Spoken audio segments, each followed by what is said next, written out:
Nabi Muhammad Shallallahu Alaihi Wasallam. Mekah yang semula hanya ditinggali oleh Hajar dan Nabi Ismail, seiring dengan berjalannya waktu, berubah menjadi sebuah negeri yang besar.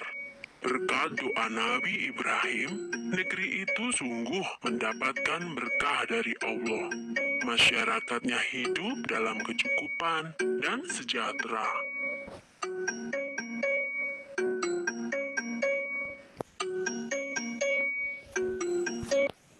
Beribu-ribu tahun kemudian, Mekah berubah menjadi negeri yang sangat kejam. Sebagian besar masyarakatnya mulai melupakan ajaran agama yang benar dan berganti menyembah berhala-berhala yang mereka ciptakan sendiri.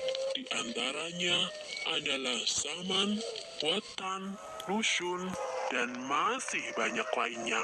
Semua itu adalah Tuhan yang mereka ciptakan dari batu, kayu, ataupun logam.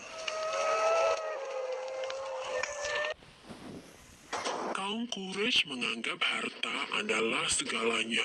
Bagi yang memiliki harta paling banyak, dialah yang akan menjadi pemimpin. Demi mencapai kehormatan dan kedudukan, mereka menghalalkan segala cara. Karena itu pula, mereka seringkali terlibat dalam perselisihan dan kadang-kadang menimbulkan perang antar saudara.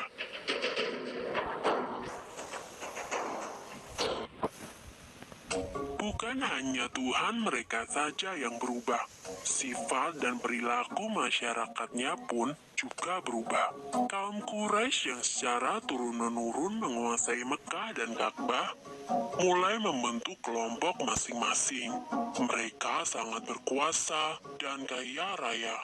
Namun kekayaan itu mereka dapatkan dengan cara yang tidak halal, merampok, memeras rakyat kecil, berjudi, curang dalam berdagang, dan perbudakan yang sangat kejam.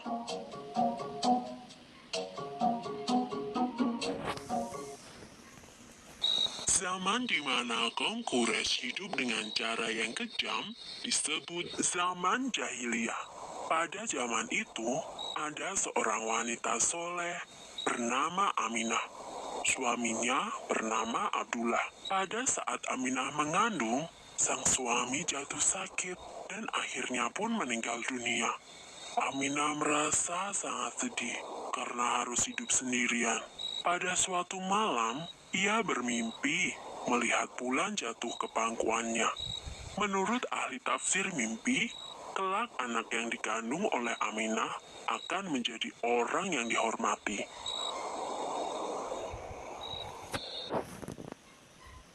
Mekah dan Ka'bah semakin ramai dan berkembang.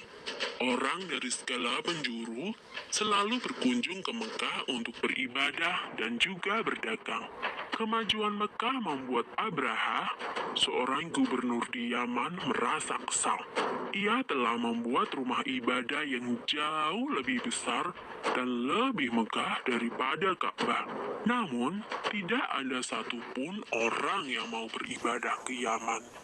Abraha lalu memerintahkan agar semua pasukannya bersiap-siap. Mereka akan menyerang Mekah dan menghancurkan Ka'bah.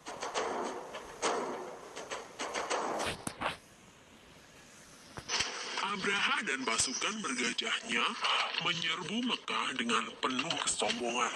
Ketika ia akan menghancurkan Ka'bah, tiba-tiba datang ribuan burung ababil.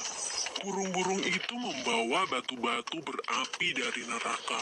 Kemudian, batu-batu itu dilemparkan ke arah pasukan gajah Abraha. Dalam sekejap mata, pasukan Abraha berhasil dikalahkan dan Ka'bah pun dapat diselamatkan. Tahun itu kemudian disebut dengan Tahun Gajah.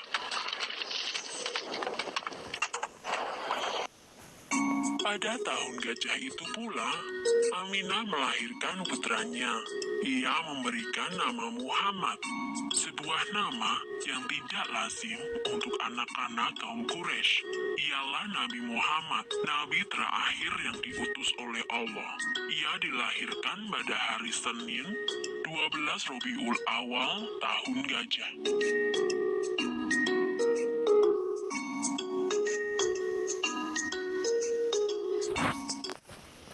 Selesai. Sumber dalam Al-Quran terdapat dalam surat Al-Fil ayat 1-5 yang artinya, apakah kamu tidak memperhatikan bagaimana Tuhanmu telah bertindak terhadap tentara bergajah? Bukankah dia telah menjadikan tipu daya mereka untuk menghancurkan Ka'bah itu sia-sia? Dan dia mengirimkan kepada mereka burung yang berbondong-bondong, yang melempari mereka